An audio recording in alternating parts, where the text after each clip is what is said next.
Hi friends, எல்லோரும் எப்படி இருக்கீங்க? நல்லா இருக்கீங்கன்னு நினைக்கிறேன். சேஃபாக இருக்கீங்கன்னு நினைக்கிறேன். இன்றைக்கி எரிடாப் பிம்பிள்ஸ் அதை பற்றி நான் போட்ட வீடியோஸ் ஒரு 7 to 8 வீடியோஸ் போட்டிருக்கிறேன். அதில் கமெண்ட்ஸ் போட்டிருக்கீங்க.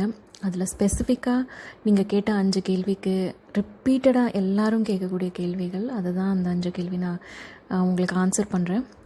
அதுக்கப்புறம் ஒரு ஃபீட்பேக்கும் கொடுத்துருக்கீங்க. அந்த ஃபீட்பேக்குக்கும் நான் ஆன்சர் பண்ணுறேன். ஃபஸ்ட் அந்த ஃபீட்பேக்குக்கு நான் ஆன்சர் பண்ணிடுறேன். அதுக்கப்புறமா உங்களுக்கு விருப்பம் இருந்தால் இந்த வீடியோவை கண்டினியூ பண்ணுங்கள், இல்லாட்டி ஸ்கிப் பண்ணிக்கலாம். என்ன ஃபீட்பேக் அப்படின்னு பார்த்தீங்கன்னா, கண்டிப்பாக எல்லாருக்குமே பாசிட்டிவ் ஃபீட்பேக், நெகட்டிவ் ஃபீட்பேக்ஸ் வரும். அதையெல்லாம் தாண்டி போகிறது தான் நம்மளுடைய சோஷியல் லைஃப் இல்லைங்களா? ஸோ எனக்கு வரக்கூடிய ஃபீட்பேக்ஸ் பார்த்திங்கன்னா ரொம்ப கம்மி தான். நெகட்டிவ் ஃபீட்பேக்ஸ் எல்லோரும் கமெண்ட்ஸ் போடுறதுக்கே நிறைய யோசிப்பாங்க. அதில் நெகட்டிவ் கமெண்ட்ஸ் ஒரு சிலது வந்திருக்கு. ஸோ அது மெயினாக பார்த்திங்கன்னா, நான் ரொம்ப ஸ்லோவாக சொல்கிறேன். ரிப்பீட்டடாக நிறையா பாயிண்ட்ஸ் அவங்களுக்கு புரியல, பிக்சர்ஸ் போடுறது புரியலை, இன்னும் கொஞ்சம் தெளிவாக சொல்லுங்கள், பிக்சர்ஸை கரெக்டாக போடுங்க, அப்புறம் கடகடான்னு சொல்லுங்கள், ஃபாஸ்ட்டாக சொல்லுங்கள், அப்படின்னு ஸ்கிப் பண்ணிட்டு போகிற மாதிரி தான் ஃபீல் ஆகுது அப்படின்னு சொல்கிறாங்க. ஸோ இது ரொம்ப சிலர் தான். நான் இது சிலர் சொன்னாலும் நிறைய பேர் சொன்னாலும் கமெண்ட்டு தான். ரொம்ப தேங்க்ஸ் இந்த மாதிரி ஃபீட்பேக் நீங்கள் ஓப்பனாக கொடுக்கறதுக்கு. ஸோ அந்த மாதிரி ஃபீட்பேக் கொடுக்குறதே ஒருத்தரோட நம்ம மிங்கிள் ஆகிறோம், இல்லை நம்மளுக்கு ஒருத்தர் புரிதல் ஆகுது அப்படிங்கும் போது தான் ஒரு ஃபீட்பேக் கொடுக்குறக்கே நம்மளுக்கு தோணும். ஸோ ரொம்ப தேங்க்ஸ். ஸோ அதுக்குண்டான பதில் ஏன் நான் முதலையே சொல்கிறேன்னா, உங்களுடைய டைம் எனக்கு ரொம்ப பொண்ணானது. நீங்கள் சப்ஸ்கிரைப் பண்ணியிருக்கிறதும் எனக்கு எல்லாருமே, நான் எந்த ஒரு வீடியோவிலுமே சப்ஸ்கிரைப் பண்ணுங்கள், ஷேர் பண்ணுங்கள், கமெண்ட் பண்ணுங்கள் அப்படிலாம் நான் சொல்லாததுக்கு ரீசன் என்னென்னா, உங்களுடைய ஃப்ரீடம். அது உங்களுக்கு பிடிச்சிருந்தால் பாருங்கள், பிடிச்சிருந்தால் சப்ஸ்கிரைப் பண்ணுங்கள், அவ்வளோதான். இதில் நான் மெயினாக என்ன சொல்லணும்னு விருப்பப்படுறேன்னா, நான் ஒரு யூடியூபர், ஒரு ப்ரொஃபஷ்னல் வீடியோ எடிட் பண்ணுறவங்க கிடையாது. எனக்கு ஃபஸ்ட்டு வீடியோ பிரம்மபுரீஸ்வரர் கோயிலில் நான் பிரம்மாவை பார்த்து மெய்சிலிர்த்து போனதுக்கப்புறமா, எனக்கு யூடியூப்னாலே என்னென்னு தெரியாது, ஜிமெயில்னால் என்னென்னு தெரியாது. இதுக்காக ஒரு அக்கௌண்ட் க்ரியேட் பண்ணி நான் ஒரு யூடியூப் வீடியோ ஃபஸ்ட்டு போட்டேன் 8 வருஷத்துக்கு முன்னாடி. ஆல்மோஸ்ட் இப்போ 9 இயர்ஸ் ஆகிருக்கும்னு நினைக்கிறேன். ஸோ அதுக்கப்புறமா நான் ஒரு சில விஷயங்கள் இந்த பிம்பிள்ஸில் ரொம்ப கஷ்டப்பட்டு அவதிப்பட்டு ரொம்ப மனமுடைந்து போயிட்டேன். அது சொல்ல முடியாத ஒரு வருத்தம். அதுக்கப்புறமா அதை நானே க்யூர் பண்ணதை நம்மளை மாதிரி கஷ்டப்படுறவங்களுக்கு யாருக்காவது ஒருத்தவங்களுக்கு சால்வ் ஆகணும் அப்படிங்கிறது தான் நான் இன்டென்ஷனாக போட்டேன். அப்போ இருந்து என் மனதில் ஒரு 3 இயர்ஸை என்ன தோணுதுன்னா, நம்ம மற்றவங்களுக்கு எப்படியாவது ஒரு வகையிலையாவது நம்மளுடைய மோட்டிவேஷ்னல் ஸ்பீச் ஆகட்டும், நம்மளுடைய லைஃப் ஹிஸ்ட்ரி ஆகட்டும், நம்மளுடைய வாழ்க்கை அனுபவங்களை நம்ம ஷேர் பண்ணி யாராவது ஒருத்தவங்களுக்கு என்கரேஜிங்காக இருக்கணும் அப்படிங்கிறத நான் குறிக்கோளாக எடுத்துக்கிட்டேன்.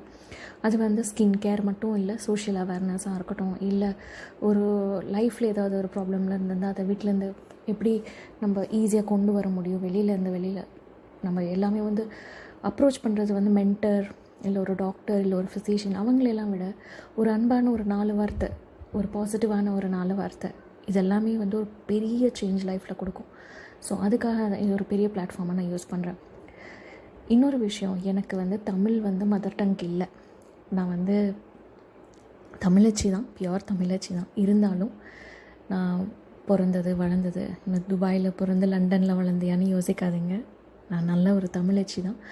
ஆனால் சந்தர்ப்ப சூழ்நிலைகளால் படிப்பு விஷயம், வேலை விஷயம், இந்த மாதிரியெல்லாம் போகும்போது பல தரப்பட்ட மக்கள் கூட நம்ம வாழும்போது நம்மளுடைய சொந்த லாங்குவேஜே கொலாப்ஸ் ஆகிடுது. அப்படியே மசாலா மிக்ஸ் மாதிரி ஆகிடுது. இப்போ நல்ல ஒரு தமிழே நல்லா பேசுகிறது ரொம்ப கஷ்டமாக இருக்குது. இது நம்ம சொல்லக்கூடாதுங்கிறது இல்லை, இதுதான் நடைமுறை இல்லைங்களா? ஸோ நான் எப்போவுமே ஒரு தடவைக்கு 2 தடவை யோசித்து தான் பேசுவேன். அதனால தான் நான் ஸ்லோவாக இருக்கேன்.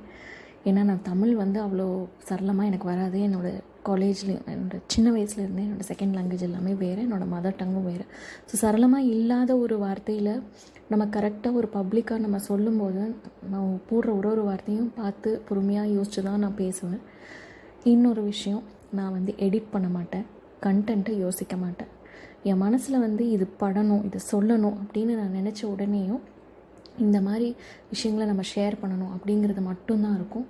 அப்படியே என்னோடய மொபைல் எடுத்து ரெக்கார்ட் பண்ணுவேன், அப்படியே வந்துட்டு ரெக்கார்ட் பண்ணதை நான் ஒரு தடவைக்கு 2 தடவைக்கு திருப்தியாக இருக்கா, நம்ம சொல்ல வேண்டிய விஷயத்த கரெக்டாக சொல்லியிருக்கோமா, அது மற்றவங்களுக்கு உபயோகமாக இருக்குமா, யாரையும் புண்படுத்தாத வார்த்தைகள் இருக்கா அப்படிங்கிறத நான் பார்ப்பேன், லோட் பண்ணிடுவேன். அவ்வளோதான்.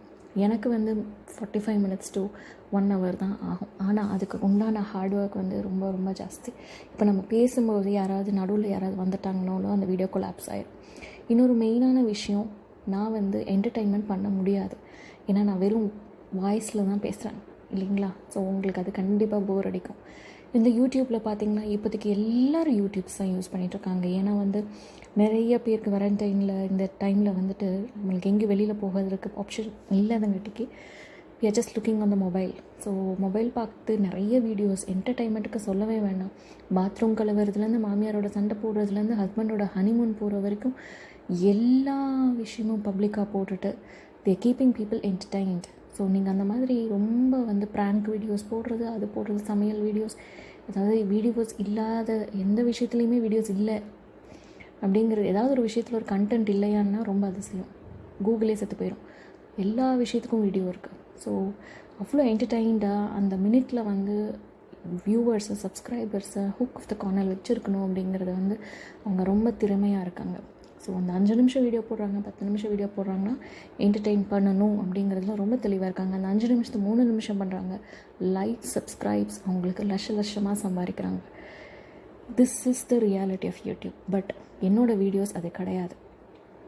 என்னோடய videos purely for social awareness, social messages and only through my voice. நான் வெறும் வாய்ஸ் ரெக்கார்டிங் மட்டும்தான் பண்ணுறேன். ஏன் வீடியோ ரெக்கார்டிங் பண்ணுறதில்ல நான் நிறைய வீடியோஸில் சொல்லியிருக்கேன். என்னால் இதுக்கு மேலே என்டர்டெயின் பண்ணுறதுக்கு personally I am not willing.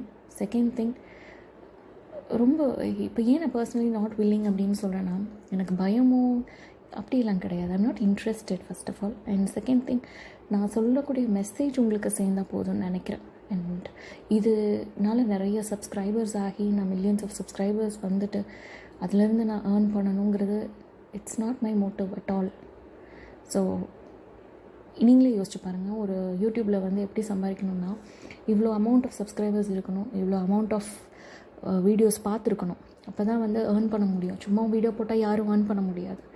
So அதையெல்லாம் நான் வந்து குறிக்கோளாக வச்சுட்டு இருந்தேன்னா இனி ஒரு 5-6 இயர்ஸ்க்கு என்னால் வேறு எதுவுமே பண்ண முடியாது. ஸோ என்னோடய எய்ம் வந்து இதிலேருந்து ஏர்ன் பண்ணுறது கிடையாது. அட் த சேம் டைம் எனக்கு நீங்கள் ரொம்ப முக்கியம், உங்கள் டைம் எனக்கு ரொம்ப முக்கியம். அதனால் என்னோடய வீடியோஸ் இப்படி தான் இருக்கும். நான் உங்களை வந்து டிசப்பாயிண்ட் பண்ணுறதுக்கு நான் சொல்லலை. என்னோடய வார்த்தைகளுக்குள்ளே எந்த ஒரு ஆங்கிலம் கலந்துராத, என்னோடய லோக்கல் லாங்குவேஜ் கலந்துராத, ரொம்ப யோசித்து பேசுகிறாங்காட்டிக்கு நான் ஸ்லோவாக இருக்கேன். அதுவும் இல்லாமல் நான் கண்டென்ட்டை நான் யோசிக்க மாட்டேன், என் மனசில் பட்டதை பேசுகிறேன். இன்னொரு விஷயம், நிறைய பேர் வந்து இந்த கண்டென்ட்டை எழுதி வச்சுட்டு பாயிண்ட் பை பாயிண்ட்ஸாக வந்து சொல்லுவாங்க. அந்த மாதிரியெல்லாம் எதுவும் இல்லாமல் ஜென்யூனாக என்னுடைய வார்த்தைகள் உங்களுக்கு ஒரு உயிர் கொடுக்குற மாதிரி இருக்கணும். என் வார்த்தையில் உயிர் இருந்தால் தான் உங்களுக்கு அந்த உயிர் நிஜமாலேயே கிடைக்கும். ஸோ நீங்கள் ஜஸ்ட் ஹியர் பண்ணும்போதே நம்ம 2 பேரும் தனியாக பேசிக்கிற மாதிரி தான் உங்களுக்கு ஒரு ஃபீல் வரும். இது எதனால் அப்படின்னா, நான் ஆழ்ந்த ஒரு விஷயத்த சொல்கிறேன் அப்படின்னா, உண்மையாக ஒரு விஷயத்த சொல்லும்போது தான் உங்களுக்கு அதை வந்து சேரும். இது நார்மலாக நீங்கள் நார்மல் வீடியோஸை பார்க்கும்போது அந்த மாதிரி இருக்காது. வெறும் வாய்ஸ் மட்டும் கொடுக்குறவங்கக்கிட்ட நீங்களே கவனித்து பேசி பாருங்கள். நீங்கள் கவனித்து பாருங்கள், நீங்களே அண்டர்ஸ்டாண்ட் பண்ணி பாருங்கள். ஸோ பாயிண்ட் இதாங்க, வெரி சிம்பிள். சின்ஸ் நான் வாய்ஸ் மட்டுமே கொடுத்துட்ருக்காங்காட்டிக்கு உங்களுக்கு ஸ்கிப் பண்ணணும் அப்படிங்கிறது தோணுது. என்னோடய கண்டென்ட்டு, என்னோடய ஃப்ளோ இதை வந்து மாற்றுறதுங்கிறது ரொம்ப சிரமமான விஷயம். முடிஞ்ச வரைக்கும் நான் ட்ரை பண்ணுறேன். எனக்கு தெரியல, ப்ராமிஸ் பண்ணுறதுக்கு தெரியல. என்டர்டெயின் பண்ணுறதுங்கிறது வந்து எப்படி என்டர்டெயின் பண்ண முடியும் சொல்லுங்கள்? அதாவது ஒரு மேக்கப் வீடியோஸ் இல்லை வேறு ஏதாவது வீடியோஸ்னால் நம்ம ஃபேஸ் காமிக்கலாம், ரொம்ப சாமிங்காக அப்பியர் ஆகலாம், இல்லை நம்ம சுற்று இருக்கிறவங்கள எல்லாத்தையும் சாமிங்காக வச்சுக்கலாம், அந்த மாதிரி எல்லாம் கொடுக்க முடியும். பட் இது வெறும் வந்துட்டு ஆல் இண்டியா ரேடியோ மாதிரி வெறும் வாய்ஸில் வந்துட்டு இருக்கும்போது I cannot keep you entertaining. So that's a problem. Anyways, இப்போது நம்ம கொஸ்டின்ஸ்குள்ளே போகலாம். இதுக்கு மேலே இன்ட்ரெஸ்ட் இருந்ததுன்னா வீடியோஸை பாருங்கள். ஐ ஹோப் இவ்வளோ நாள் பார்த்ததுக்கு ரொம்ப ரொம்ப ரொம்ப நன்றி. Thank you so much. Will continue with the questions. So பிம்பிள்ஸில் மெயினாக அந்த எரிடாப் பற்றி, இந்த எரிடாப் ரொம்ப பாடுபடுது என்கிட்ட வந்துட்டு ஆக்சுவலி. ஸோ எரிடாப் போடும்போது கருப்பாகுது அப்படிங்கிறது உண்மையாக? எரிடாப் போடும்போது கருப்பாகுது அப்படின்னா அது வந்து இல்லைங்க, நான் எரிடாப் கண்டுபிடிக்கல. But still that's the truth. எரிடாப் போட்டால் கருப்பாகாது. இது ஏன் எல்லாரும் கேட்குறீங்கன்னு எனக்கு தெரியல. நான் அதுக்கு வந்து கிளாரிஃபை பண்ணிடுறேன். உங்களுக்கு வந்து இன்ஃபெக்ஷன்ஸ் வந்து வித்தியாச இன்ஃபெக்ஷன்ஸ் இருக்கும் பிம்பிள்ஸில். ஒரு பிம்பிள் சாதாரண பிம்பிளாக இருக்கும், ஒரு பிம்பிள் ரொம்ப இன்ஃபெக்ஷியஸாக இருக்கும், நல்ல மஞ்சள் கலரில் கட்டியாக பெருசாக வரும், ஒரு பிம்பிள் கொத்தாக இருக்கும், அதாவது 2-3 சேர்ந்த மாதிரி ஒரு பிம்பிள் வரும். எனக்கு இப்போ ரீசெண்டாக ஒரு 4 பிம்பிள் சேர்ந்து ஒரே இடத்துல அப்படியே கட்டிய கொத்து மாதிரி வந்திருந்தது. ஸோ அந்த பிம்பிள் வந்து இன்ஃபெக்ஷனே ஜாஸ்தியாக இருக்கும்போது கண்டிப்பாக அது ஸ்கார் விட்டுட்டு தான் போகும். நான் சொல்லியிருக்கேன் உங்களுக்கு அந்த ஸ்கார் வீடியோஸில், நான் எதையும் ரிப்பீட் பண்ண விரும்பலை. ஸோ அந்த ஸ்கார் வீடியோஸை போய் பாருங்கள், எதனால் ஸ்கார் வரும், எப்படி ஸ்கார்ஸ் நம்ம க்யூர் பண்ணலான்னு போட்டிருக்கேன். ஸோ எரிடாப்பை போட்டிங்கன்னா சரியாகும். எரிடாப்பை போடும்போது உங்களுக்கு கருப்பாகாதுங்க. அது உங்களுடைய இன்ஃபெக்ஷன், அந்த கிருமிகள், அந்த ஸ்கின் டிஸ்கலரேஷன், இதனால தான் வந்து எரிடாப் போடும்போது உங்களுக்கு அந்த கம்மியாயிட்டு, அந்த இன்ஃபெக்ஷன் கம்மியாயிட்டு சரியாகும் போதும் உங்களுக்கு அந்த ஸ்காரை விடுதே தவிர எரிடாப்னால் வந்து ஸ்கார் ஆகாது. உங்களுடைய இன்ஃபெக்ஷன் லெவல் எவ்வளோ இருக்கோ அதுக்கேற்ற மாதிரி உங்களுக்கு அந்த கரும்புள்ளிகள் வர்றதுக்கு வாய்ப்பு இருக்குது. ஒரு சில டைமில் வந்து எந்த இதுவும் இருக்காது, ஒரு சில டைம் உங்களுக்கு இன்ஃபெக்ஷன் ஜாஸ்தி இருந்தால் கருப்புகள் ஜாஸ்தியாகும். இதுக்கும் எரிடாப்புக்கும் சம்மந்தம் இல்லை. இதுதான் என்னுடைய அண்டர்ஸ்டாண்டிங். சப்போஸ் உங்களுக்கு அது ரொம்ப அஃபெக்ட் ஆகுது, உங்களுக்கு அந்த ஸ்கார் வருதுன்னா ரொம்ப யோசிக்காதீங்க, விட்டுருங்க. எரிடாப் யூஸ் பண்ணாதீங்க, விட்டுருங்க. ஏன்னா நான் சொல்கிறது இல்லை, நான் ஏன் திரும்ப சொல்கிறேன், நான் எஸ்கேப் ஆகிறதுக்கோ இல்லை இதுக்கும் எனக்கும் சம்மந்தம் இல்லைன்னு சொல்கிறதுக்கும் கிடையாது. எந்த ஒரு யூடியூபர்ஸ் சொல்கிறதுமே நம்ம வந்து அப்படியே நம்பி நம்மளுக்கு செட் ஆகும், அவங்க சொல்லிட்டாங்க நம்ம போடுறோம் அப்படின்னு கிடையாது. நான் எவ்வளோ கஷ்டப்பட்டிருக்கேன்னு உங்களுக்கு சொல்லியிருக்கேன். ஸோ நான் சொல்கிறது தாரக மந்திரமாக இருக்கணும்னு அவசியம் இல்லை. ட்ரை பண்ணி பாருங்கள், செட் ஆகட்டி விட்டுருங்க. அடுத்த கொஸ்டின் போகலாம். மாய்ஸ்சரைசர்ஸ் வந்து ஆயிலியாக இல்லை ட்ரையாக இல்லை டோனர்ஸ் யூஸ் பண்ணுமா அப்படிங்கிறது ஒரு காஸ்மெட்டிக் ரிலேட்டடான கொஸ்டின்ஸ். மாய்ஸ்சரைசர்ஸ் யூஸ் பண்ணுமா எரிடாப்பெல்லாம் யூஸ் பண்ணும்போது? கண்டிப்பாக யூஸ் பண்ணணும். எப்படி யூஸ் பண்ணணும்னு சொல்லியிருக்கேன். மாய்ஸ்சரைசருங்கிறது உங்களுடைய ஸ்கின்னில் இருக்க ஈரப்பதத்தை மெயின்டைன் பண்ணுறது. இதெல்லாம் வந்து உங்கள் ஸ்கின் எப்படி ரியாக்ட் ஆகும், சம்மரில் எப்படி ரியாக்ட் ஆகும், வின்டரில் எப்படி ரியாக்ட் ஆகும், இல்லை ஒரு பிம்பிள் இருக்குது, இன்ஃபெக்ஷன் இருக்க டைமில் எப்படி ரியாக்ட் ஆகும்னு 6-7 வீடியோ போட்டிருக்கேன். தயவு செஞ்சு பாருங்கள். ட்ரை ஸ்கின்னுக்கு ஆயிலி ஸ்கின்னுக்கு மாய்ஸ்சரைசர்ஸ் தனியாக இருக்குது. ஆமாம், ஆனால் பிம்பிள் இருக்கும்போது எல்லாருக்குமே ஸ்கின் வந்து ஆயிலி தான். இது ஒரு பெரிய கண்டுபிடிப்பு கிடையாது. அந்த சீபம் ப்ரொடெக்ஷன் ஜாஸ்தியாக இருக்கிறங்காட்டிக்கு தான் உங்களுக்கு பிம்பிள் வருது. அந்த இடத்துல வந்துட்டு உங்களுக்கு ரொம்ப இன்ஃபெக்ஷன் ஜாஸ்தி ஆகுது. ஸோ அந்த மாதிரி டைமில் நார்மல் மாய்ஸ்சரைசர்ஸ் நான் சொன்னது போடுங்க. உங்கள் ஸ்கின் உங்களோட டைப்புக்கு எப்போ நார்மலாக வருதோ, நீங்கள் எப்போ யூஸ் பண்ணுவீங்க, ட்ரைக்கு எப்படி யூஸ் பண்ணுவீங்க, ஆயிலுக்கு எப்படி யூஸ் பண்ணுவீங்களோ அந்த மாதிரி போட்டுக்கோங்க. ட்ரையில் பொறுத்தவங்களுக்கு எந்த ஒரு ப்ராப்ளமே கிடையாது. அவங்களுக்கு ஃப்ளேக்கி ஆகிறது தான் பிரச்சனை, அதாவது வெடிப்பு மாதிரி வர்றது தான் பிரச்சனை. அவங்க எந்த லோஷன்ஸ் இல்லை மாய்ஸ்சரைசர்ஸ் கூட போடலாம். பட் ஆயிலியாக இருக்கிறவங்க திரும்பவும் ஆயிலியாக இருக்கிறத போடக்கூடாது. அவங்க வந்து லிக்விட் டைப்ஸ், வாட்டரி டைப், அந்த மாதிரி ஜெல் டைப்ஸ், இந்த மாதிரி இருக்கிறதெல்லாம் வந்து ஆயிலி ஸ்கின் போட்டுக்கலாம். ட்ரையில் இருக்கிறவங்க கூட ஜெல் டைப்ஸ் எல்லாம் போடலாம். ஆயிலி டைப்ஸையும் வந்து ட்ரை ஸ்கின்னுக்கு போட்டுக்கலாம். இவ்வளோ தான் வித்தியாசம். ஸோ இது ரொம்ப ரொம்ப ஈஸிங்க. வறட்சியாக இருக்கிற நிலத்துக்கு நிறையா தண்ணி ஊற்றுவீங்க, ஆயிலை கூட ஊற்றலாம். ஆனால் வலுவழுப்பாக இருக்கிற இடத்துல ஆயில் ஊற்றக்கூடாது. ட்ரையாக இருக்கக்கூடிய இடத்துக்கும் ஆயிலுக்கும் இதுதான் வித்தியாசம் மெயினாக. ஸோ இதை பற்றி உங்களுக்கு கிளாரிட்டி கிடச்சிருக்கும். இன்னொரு விஷயம், இந்த மாய்ஸ்சரைசர்ஸ், இந்த டோனர்ஸ், இந்த இதெல்லாமே வந்து டெம்பரவரி தான். இந்த ஒரு ஜேர்னி வந்து நீங்கள் இந்த கடந்துட்டீங்க அப்படின்னா உங்களோட ஸ்கின்னுக்கு நீங்கள் இவ்வளோ நாள் எது போட்டுட்ருந்தீங்களோ அது பழகிக்கோங்க. அது கூட புதுசாக ரொம்ப ட்ரை பண்ணாதீங்க. கொஞ்சம் சேஞ்ச் பண்ண பாருங்கள். எப்போவுமே உங்கள் ஸ்கின்னை ஒரே மாதிரியான மாய்ஸ்சரைசர்ஸ், ஒரே மாதிரி க்ரீம்ஸ்க்கும் வச்சுக்காதீங்க. அதே டைமில் ரொம்பவும் சேஞ்ச் பண்ணி மறுபடியும் பிம்பிள்ஸ் வர்றதுக்கு அலோவ் பண்ணிக்காதீங்க. உங்கள் ஸ்கின் ஒரே இதுக்கு யூஸ் ஆகக்கூடாது. அதுக்காக தான் நான் கொஞ்சம் லைட்டாக சேஞ்ச் பண்ண ட்ரை பண்ண பாருங்கன்னு சொல்கிறேன். ஒகேஷ்னலி நீங்கள் மேக்கப்ஸ் போடலாம், தப்பு கிடையாது. That is also fine. உங்கள் ஸ்கின்னை பார்த்துட்டு நீங்கள் ட்ரை பண்ணி பார்க்கலாம். இந்த எரிடாப்புக்கு வந்து ஏஜ் இருக்கா, ஜெண்டர் இருக்கா? எரிடாப்புக்கு ஏஜ் இல்லை, ஜெண்டர் இல்லை, யாரை வேணாலும் போடலாம் அப்படின்னு நான் சொல்ல ஆசைப்பட்றேன். But I just want to give you one hint. ஏஜுங்கிறது வந்து ரொம்ப முக்கியம். இதில்னா குழந்தைகளுக்கெலாம் நம்ம போடக்கூடாது. இன்ஃபேன்ட்ஸ்க்கு, குழந்தைகளுக்கு ஒரு அடல்ட்ரி வருது இல்லைங்களா, இப்போ நம்ம வயசுக்கு வர ஸ்டேஜில், இல்லை பசங்களுக்கு இந்த பியூபர்ட்டி ஸ்டேஜில். ஸோ அந்த வயசு சேஞ்ச் ஆகும்போது நிறைய பிம்பிள்ஸ் வர்றது வந்து அது வந்து ரொம்ப கஷ்டப்படுத்தி சிவியர் இன்ஃபெக்ஷன் மாதிரி வருதுன்னா இது ட்ரை பண்ணலாம், தப்பு இல்லை. பட் பெட்டர் நீங்கள் டாக்டர் அட்வைஸை கேட்டுட்டு போடுங்க. இதே வந்து அடல்ட் பிம்பிள்ஸுக்குமே ரொம்ப சிவியர் இன்ஃபெக்ஷன் எனக்கு காமிச்ச மாதிரி இருந்தால் போடலாம். இதில் வந்து ஆணுக்கு பெண்ணுக்குன்னு எதுவுமே தனியாக இல்லை. நான் திரும்பவும் சொல்கிறேன், மாய்ஸ்சரைசர், க்ரீம்ஸு, லோஷன்ஸு இதெல்லாம் ஆணுக்கு தனி பெண்ணுக்கு தனின்னு எதுவுமே கிடையாதுங்க. சப்போஸ் அந்த மாதிரி இருந்ததுன்னா அதில் தெளிவாக போட்டிருப்பாங்க அந்த ப்ராடக்ட்லேயே, meant only for men, meant only for women அந்த மாதிரி தனியாக போட்டிருப்பாங்க. ஸோ நான் சொல்லியிருக்க க்ரீம்ஸ், ஆயில்ஸ் எதுவுமே வந்துட்டு ஆணுக்கு தனி பெண்ணுக்கு தனின்னு கிடையாது. எரிடாப் is meant for all gender. Age வந்து குழந்தைகளுக்கோ இல்லை ஸ்பெசிஃபிக்கான ஒரு 10 years டவுன் அந்த மாதிரிலாம் போடுறதுக்கு இட்ஸ் நாட் சஜஸ்டபிள். 10 yearsக்கு மேலே ஒரு 15 yearsக்கு கம்மியாக இருந்தாலுமே பியூபர்ட்டி ஸ்டேஜில் வந்துட்டு better get and doctors advice if it's very much severe acne. நாள் யூஸ் பண்ணலாம் அப்படின்னு கேட்டிருக்கீங்க. இது வந்து நான் திரும்பவும் சொல்கிறேன், ஒரு ஆளுக்கு ஒரு மாதிரி இருக்கும், ஒரு ஸ்கின் பொறுத்தோ ஒரு மாதிரி இருக்கும். So try it out. If it's not working அப்படியே விட்டுருங்க.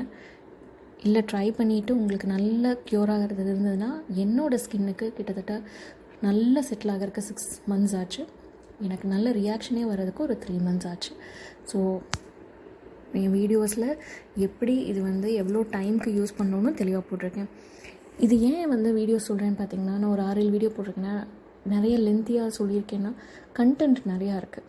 நம்ம வந்து ஒரு விஷயத்தை கன்வே பண்ணும்போது தெளிவாக சொல்லணும் அப்படிங்கிறது யோசிக்கிறோம், எல்லா பாயிண்ட்டையும் கவர் பண்ணணும்னு யோசிக்கிறோம். அதுக்கு வந்து அலாரமோ இல்லை டைமோ வச்சு 5 minutes 10 minutesன்னு வச்சுட்டு நம்மளால் என்டர்டெயின் பண்ண முடியாது. ஸோ உண்மையான ஒரு மெசேஜ் சொல்லணும் அப்படின்னா, நடந்த விஷயத்தை அப்படியே மறைக்காமல் சொல்லணுன்னா அது மினிமம் ஒரு 20-22 minutes ஆகும். ஸோ கட் ஷார்ட் பண்ணி இல்லை எடிட் பண்ணி போடுற விஷயம் கிடையாது. ஸோ உங்களுக்கு ரொம்ப போர் அடிக்குது அப்படின்னா தயவு செஞ்சு ஸ்கிப் பண்ணிடுங்க ப்ளீஸ். அதனால தான் என்னோடய பிம்பிள் வீடியோஸ் எல்லாமே வந்து 20-23 minutes இருக்கும் கண்டிப்பாக. இப்போது பக்கத்தில் ஸ்கின் இன்ஃபெக்ஷன் இருக்குது, இந்த புண்ணு இருக்குது, அந்த மாதிரிலாம் இருக்கும்போது எரிட்டாப் போடக்கூடாது. ஸோ ஒரு சிலர் வந்து வேற ஒரு ப்ராப்ளம் இருக்குது, கூடவே எரிட்டாப் போடலாம்னா ஸ்கின் கன்ஃபியூஸ் ஆயிரும். ஸோ நிறைய நீங்கள் விஷயங்கள் ஆல்ரெடி ஸ்கின்னுக்கு போட்டுட்ருக்கீங்க, ஒரு புண்ணு இருக்குங்கும் போது தயவு செஞ்சு எரிட்டாப்லாம் போடாதீங்க. இன்னொன்று, வீடியோஸ் நான் போட்டிருக்கிறது, ஃபோட்டோஸ் போட்டிருக்கிறது ரொம்ப சிம்பிளாக தான் நான் போடுவேன், ரொம்ப கன்ஃபியூஸ் பண்ண மாட்டேன். 4-5 வீடியோஸ் தான் போட்டிருப்பேன். அந்த வீடியோவில் போட்டிருக்கிறது வெறும் சிம்பிள் இமேஜ். கொஞ்சம் ஜூம் பண்ணி பாருங்கள், ஸ்க்ரீன்ஷாட் எடுத்து ஜூம் பண்ணி பாருங்கள். நான் வாயிலேயே அந்த வேர்டையும் சொல்லியிருப்பேன், என்ன க்ரீம் என்ன மாய்ஸ்சரைசர்னு. கூகுளில் சர்ச் பண்ணி பாருங்கள், ஈஸியாக கிடைக்கும். இது பெரிய சர்ச் பண்ணி கண்டுபிடிக்க முடியாத ஒரு விஷயமே கிடையாது. ஸோ நான் ரிப்பீட்டட் கண்டென்ட் எதுலேயுமே நான் சொல்லாததுக்கு ரீசன் அதுதான். என்னோடது எதுலேயுமே வந்து மோஸ்ட் ஆஃப் த கண்டென்ட்ஸ் ரிப்பீட்டடே ஆகாது. ஐ மெயின்டைன் பியூர் கண்டென்ட். ஒரு வீடியோஸ்லேயுமே சொல்கிற விஷயம் வந்து ஃபஸ்ட் டைம் தான் சொல்லியிருப்பேன். சப்போஸ் அதை பற்றி கேட்குறீங்கன்னா அதை ரெஃபர் பண்ணுங்கன்னு தான் சொல்லவே தவிர அதே கண்டென்ட்டை திருப்பி சொல்ல மாட்டேன். ஏன்னா கேட்குறவங்களுக்கு இல்லை ஆல்ரெடி கேட்டவங்களுக்கு they will get frustrated. So almost எரிடாப்பில் இவ்வளோ நாள் கேட்ட வீடியோஸ் கிட்டத்தட்ட ஒரு 3000-4000 பேர் பார்த்துருக்கீங்க, கொஸ்டின்ஸ் கேட்டிருக்கீங்க. இவ்வளோ தான் கொஸ்டின்ஸ், இந்த ரிலேட்டடான கொஸ்டின்ஸ். So very simple. உங்களுக்கு ரொம்ப டார்க் ஆகுது, இல்லை இந்த ஏஜ் அந்த ஏஜ் போடணுமா, இல்லை ஆண் பெண் ரொம்ப கன்ஃபியூஸ் ஆகுதுன்னா கன்ஃபியூஷனே எடுத்துக்காதீங்க, விட்டுருங்க, ரொம்ப யோசிக்காதீங்க. டென்ஷன் இல்லாத லைஃபே பாதி வாழ்க்கைக்கு நிம்மதியை தரும், பிம்பிளையும் போக்கும். ஹாப்பியாக இருங்க, சந்தோஷமாக இருங்க. Thank you so much.